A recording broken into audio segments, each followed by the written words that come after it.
नमस्कार किसान भाइयों। गेहूं में इस समय लगभग 3-4 तरह के खरपतवारों का प्रकोप बहुत ज़्यादा हो रहा है। एक ये आप देख सकते हैं, इसको हमारी भाषा में सरसों फाफड़ा बोलते हैं। ये एक गाजर के पत्तों जैसा, एकदम जैसे गाजर ही है, ऊपर से देखने पे यूँ ही लगता है कैरेट। ये वाला खरपतवार काफ़ी ज़्यादा उगता है। एक ये बथुआ है, बथुए की तो सब्जी भी बनती है, काफ़ी ज़्यादा ये पौष्टिक होता है, लेकिन फसल के लिए नुकसान होता है। किसान भाइयों नमस्कार, मेरा नाम है विकास शर्मा। स्वागत है आप सभी का हमारे यूट्यूब चैनल एग्री डॉक्टर विकास शर्मा पर।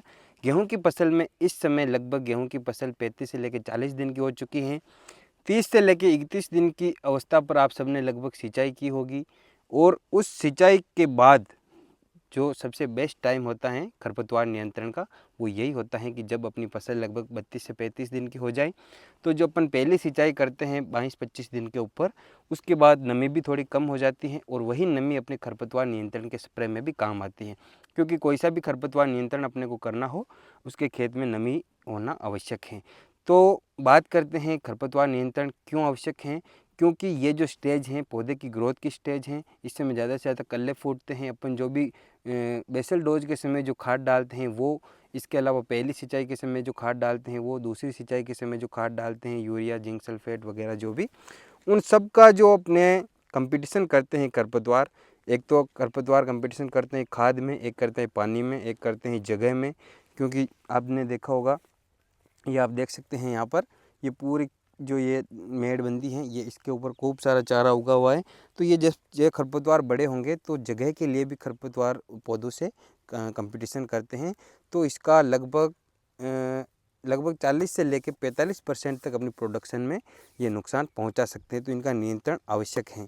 अब इनका नियंत्रण खरपतवार कितने तरह के होते हैं, तो जैसे ये हैं, ये चौड़ी पत्ती का खरपतवार हैं।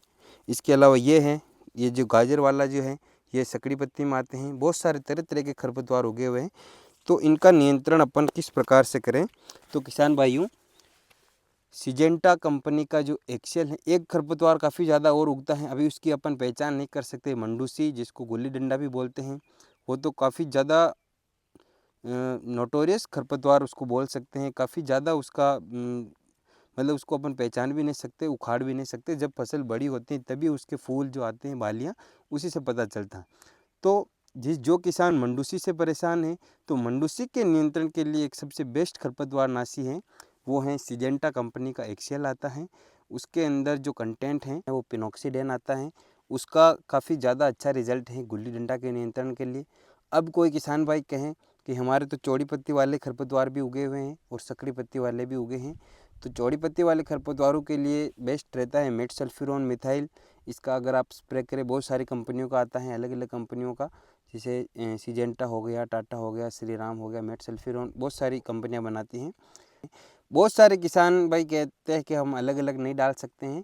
तो चौड़ी पत्ती वाले और सकड़ी पत्ती वालों के नियंत्रण के लिए मेरी नज़र में जो सबसे बेस्ट खरपतवार नाशक हैं, यूपीएल कंपनी का जो वेस्ता आता है, काफ़ी अच्छा है वो। इसका अंदर जो कंटेंट आता है, यूपीएल कंपनी का जो वेस्ता आता है, वो सकड़ी पत्ती और चौड़ी पत्ती वाले दोनों तरह के खरपतवारों का नियंत्रण करता है। उसके अंदर टेक्निकल आता है मेट सल्फ्यूरोन मिथाइल प्लस क्लोडोनिफॉप प्रोपार्जिल। ये जो मिश्रण है, ये आपके सकड़ी पत्ती वाले और चौड़ी पत्ती वाले दोनों खरपतवार को नियंत्रण कर देगा। यही जो स्टेज है, लगभग अपनी फसल 35-40 दिन की हो, उसी समय खरपतवारों का नियंत्रण करना आवश्यक है। नहीं तो अपन ने बेसल डोज में कितनी खाद हो, कितनी अच्छी वैरायटी अपन ने लगाई हो, कितना ही अपन इसके अंदर सिंचाई का हर चीज़ का ध्यान रख रहे हैं, लेकिन खरपतवारों का नियंत्रण नहीं करेंगे तो अपनी पैदावार नहीं होगी। तो किसान भाई कैसा लगा ये वीडियो, ये जो अपन जो मार्केट से लाना है और दुकानदार की सलाह से अपने को इसकी मात्रा का ध्यान रखना है। दुकानदार जितना अपने को मात्रा बताए उतना पानी इस्तेमाल लेना है, और खरपतवार नाशी के स्प्रे से पहले ये मेक श्योर कि खेत के अंदर पर्याप्त मात्रा में नमी हो। किसान भाइयों, अधिक से अधिक इस वीडियो को किसान भाई के पास शेयर करो ताकि सबको इसका फ़ायदा मिल सके। वीडियो अच्छा लगा तो लाइक शेयर कमेंट करें और चैनल को सब्सक्राइब करें। धन्यवाद।